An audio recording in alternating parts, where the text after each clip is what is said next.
What's good, y'all, man? We back with another video talking about the Colorado Buffs again via ESPN Rittenberg. Shiloh Sanders is expected to be out 2 to 3 weeks. Dion has already said his son is a very fast healer. That's actually is great news, man. This could have been a lot worse. A broken forearm, he could have missed 6 to 8 weeks.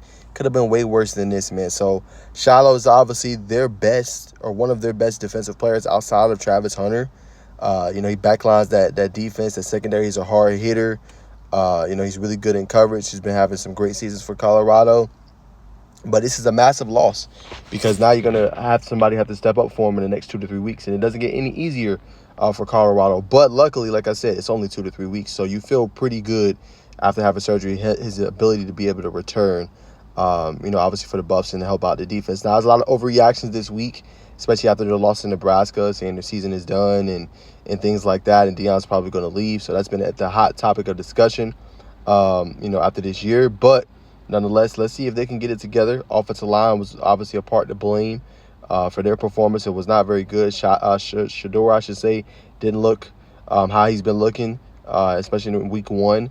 But overall, man, this is great news. Just as far as it could have been way worse, man. But Shiloh's a phenomenal player for them. And just to look at it a little bit more in depth for Shiloh, it was a career year for him last year. 67 tackles, 54 solos, 3 pass deflections last year. He had 4 forced fumbles, and also an INT.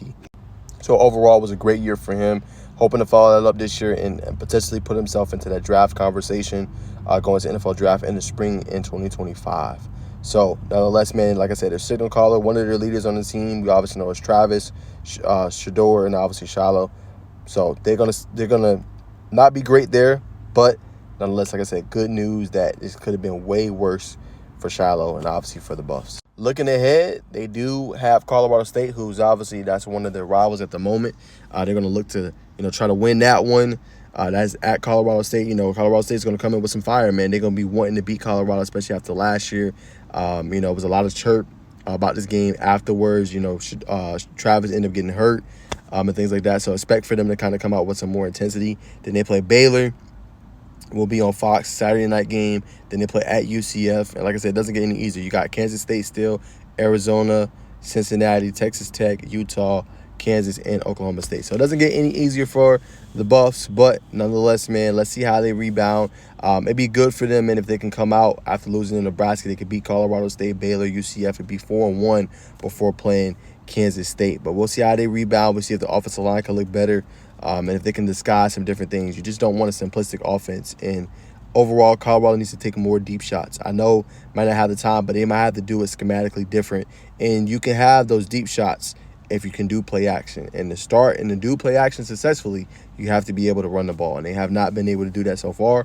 They're feeling, obviously, the absence of their player last year at the running back spot. But let's see if they can run the ball, kind of get going offensively. And let's see, their defense played pretty good. I'm not going to lie to you. I mean, they gave up 28 points, but they only gave up 21, really, when you look at the pick 6 that Shedeur threw. So they kept them in the game. Can the offense get it together against a formidable opponent and be able to hit on all cylinders? We're going to find out. But that's my thoughts.